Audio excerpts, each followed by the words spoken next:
വളരെ ശ്രദ്ധേയം, ആകർഷണീയം, കൗതുകം, ശാസ്ത്രജ്ഞത, പിന്നെ തൊഴിൽ നിപുണത, അതിലേറെ എക്കാലവും നിരന്തരം ജനകീയ ശ്രദ്ധ ആകർഷിക്കുന്ന നെയ്യാറ്റിൻകരയിലെ ഡോക്ടർ ശബരിനാഥ് വളരെ ശ്രദ്ധേയമായ അടുത്ത പണിപ്പുരയിലാണ് ശാസ്ത്ര വേട.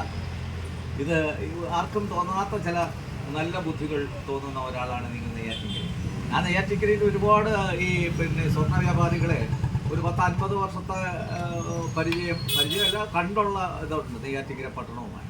പക്ഷേ നിങ്ങളുടെ ഒരു വരവോടുകൂടെ നെയ്യാറ്റിൻകരയിൽ ഒരു സ്വർണ്ണ വ്യാപാര രംഗത്ത് ഒരു ശ്രദ്ധേയനായ ഒരാൾ, പലപ്പോഴും കൗതുകങ്ങളും പലപ്പോഴും വാർത്തകളും പലപ്പോഴും ഈ സാധുക്കളെ സഹായിക്കുന്ന, സമൂഹത്തെ സഹായിക്കുന്ന പ്രവർത്തനങ്ങൾ നിങ്ങളുടെ ഭാഗത്തു നിന്നുണ്ടാകുന്നത് ഒരു കച്ചവടക്കാരൻ എന്നതിലുപരി ഒരു സാമൂഹിക ഒരു സന്നദ്ധത കൂടെ നിങ്ങളിൽ കാണുന്നു.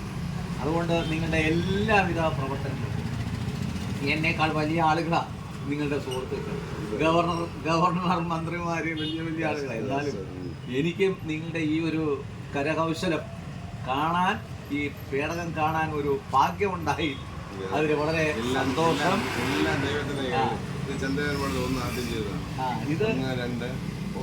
ഇത് രാഷ്ട്രപതി 2000 രാഷ്ട്രപതി കൊടുത്ത ലോകത്തിലെ ഏറ്റവും ചെറിയ നിലവിളക്ക് ഓടക്കുഴൽ, അതുപോലെ തന്നെ ചെറിയ സംരംഭങ്ങൾ, ഇതൊക്കെ നമ്മുടെ പണിക്കാരുടെ കരുതൽ. ഈ ഓടക്കുഴൽ എന്ന് പറയുമ്പോൾ നെയ്യാറ്റിൻകരയുടെ ഒരു സ്വർണ്ണ സ്ഥാപനം എന്ന നിലയ്ക്ക് നെയ്യാറ്റിൻകരയിലെ ഉണ്ണിക്കണ്ണനും ഓടക്കുഴലും വളരെ കണക്റ്റഡ് ആണ്.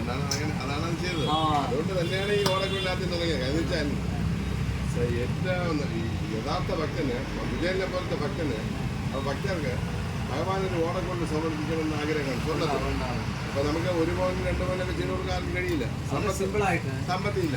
അപ്പൊ അവർക്കും ഭഗവാനിലൂടെ ആ ഭഗവാന്റെ ഭക്തി തെളിയിക്കാൻ വേണ്ടി ഉള്ളത് വെച്ച് ഓണം പോലെ ഒരു ചെറിയ 1/2 കിലോമീറ്റർ ഓടക്കുഴൽ സ്വർണ്ണത്തിലുള്ളൂ. അതാണ് ആ ഒരു പ്രത്യേകത ചെയ്തത്. അതുപോലെ തന്നെ നിങ്ങൾ ഈ ഇത് ചെയ്തല്ലോ, ഈ റോക്കറ്റ്, പിന്നെ ഏറ്റവും വലിയ ചെറിയ നിലവിളക്ക് സെറ്റപ്പ് അല്ലേ? ഇത് നിങ്ങൾ ആർക്ക് കൊടുത്തു? നമ്മുടെ 2005 രാഷ്ട്രപതി രാഷ്ട്രപതിക്ക് കൊടുത്താൽ ഉപരാഷ്ട്രപതി ഭൈരോൺ സിംഗ്. അപ്പൊ ഉപരാഷ്ട്രപതിയുടെ അടുത്ത് വരെ എത്തി. അടുത്തൊരു പ്രസിഡന്റിന്റെ, രാഷ്ട്രപതിയുടെ അടുത്ത് എത്താൻ നിങ്ങൾക്ക് നിങ്ങളുടെ ഈ പ്രവർത്തനങ്ങൾക്ക് കഴിയും. നിങ്ങൾ വളരെ ആത്മവിശ്വാസമുള്ള ഒരാളാണ്, തളരാത്ത, വിശ്രമം എടുക്കാത്ത ഒരാളാണ്. അതുകൊണ്ട് നിങ്ങൾക്ക് ഇത്തരം പ്രവൃത്തികൾ എന്ന് പറയുന്നത് ഇതാണ് സ്വത്ത്. ഈ ഇരിക്കുന്നതാണ് സ്വത്ത്, നിങ്ങളുടെ സ്വത്ത്. ഇത് വളരെ വർഷങ്ങൾ ഇത് മെമ്മറൈസ് ചെയ്യുന്ന, ഓർക്കുന്ന, ചരിത്രത്തിൽ ഇടം പിടിക്കുന്ന നെയ്യാറ്റിൻകരയിലെ ഒരു സ്വർണ്ണ വ്യാപാരിയായി നിങ്ങൾ നൂറ്റാണ്ടുകൾ കഴിഞ്ഞാലും ഡോക്ടർ ശബരിനാഥ് വിളങ്ങി നിൽക്കട്ടെ എന്നാണ് എൻ്റെ ആശംസാ വാക്ക്. ഓക്കെ.